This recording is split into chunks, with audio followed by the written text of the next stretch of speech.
வணக்கம். நான் தான் உங்கள் அக்கறையாரம் பேசுகிறேன். இன்றைக்கி ஒரு தகவல் சொல்ல போகிறேன். நிறைய பேர் படித்துவிட்டு பட்டம் படித்துவிட்டு வேலை தேடிக்கிட்டு இருக்காங்க.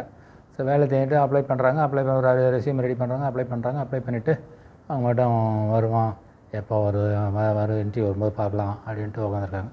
ஸோ நம்ம எல்லாருமே செய்கிற வேலையை செய்யக்கூடாது, நம்ம கொஞ்சம் டிஃப்ரெண்ட்டாக செய்யணும். எப்படின்னா நம்ம இதிலே அப்ளிகேஷன்லேயே நம்மளை இம்ப்ரெஸ் பண்ணுற மாதிரி, அதாவது வேலை கொடுக்குறவரை இம்ப்ரெஸ் பண்ணுற மாதிரி ஒரு தகவலாக கொடுக்கணும். நமக்கு என்ன தெரியும், படித்ததை விட்டுட்டு அதிகமாக வேல்யூ ஆடடாக என்ன தெரியும், அதில் எவ்வளோ எக்ஸ்பர்ட்டாக இருக்கிறோம் அப்படின்றத இது பண்ணணும். அது மாதிரி அப்ளை பண்ணாலே அவங்க ஆட்டோமேட்டிக்காக மக்கள் அந்த எந்த கம்பெனியும் அந்த கம்பெனிக்காரன் உங்கள் அப்ளிகேஷனே கொஞ்சம் டிஃப்ரெண்ட்டாக இருந்ததுன்னா பரவாயில்லையே ஒரு டிஃப்ரெண்ட்டாக இருக்குதுன்ட்டு உங்களை 100 அப்ளிகேஷனில் உங்களை வச்சு முதல் கூப்பிடுறதுக்கு முயற்சி பண்ணுவார்.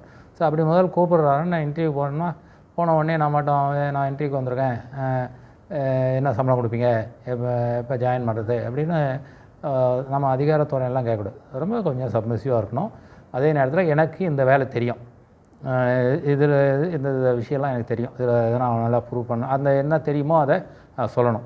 You have to impress the person who is interview. யார் உங்களை நேர்முக தேர்வு பண்ணுறாங்களோ அவங்கள இம்ப்ரெஸ் பண்ணணும். அந்த இம்ப்ரெஸ் பண்ணுறது சும்மா வாய் வார்த்தையாக இருக்கக்கூடாது, உண்மையாகவே உங்களுக்கு தெரிஞ்ச ஒரு விஷயத்த சொல்லணும். அவர் சொன்ன உடனே அவர் சரி அதை செய்யுங்கன்னு சொல்லுவார். நீங்கள் செஞ்சு காமிச்சிங்கன்னா ஆட்டோமேட்டிக்காக அவருக்கு புரிஞ்சிடும். உங்களுக்கு ஏன்னா நம்ம படிக்கிறது 4 வருஷம் பொறியியல் படிக்கிறோம், இல்லை 3 வருஷம் ஒரு டிகிரி படிக்கிறோம்.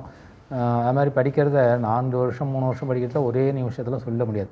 இருந்தாலும் நமக்கு ஆர்வம் இருக்கிறது, ஈடுபாடு இருக்கிறது, ரொம்ப எதையும் கற்றுக்கக்கூடிய எண்ணம் இருக்குது அப்படின்ற ஒரு விஷயத்தை அவர் சொல்லிட்டா.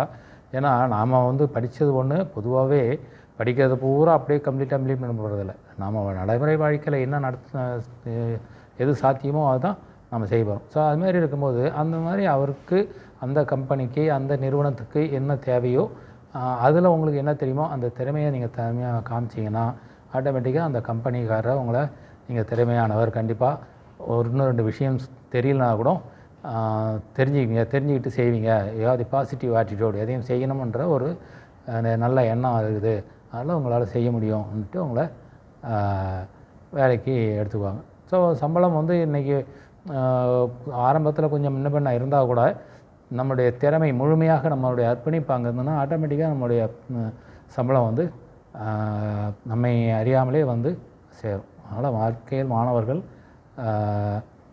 படித்து முடித்த இளைஞர்கள் ஒரு வேலையை தேடுவதற்கு சரியான முயற்சியை செய்ய வேண்டும் என்பது தான் இந்த தகவலுடைய சுருக்கம். நன்றி, வணக்கம்.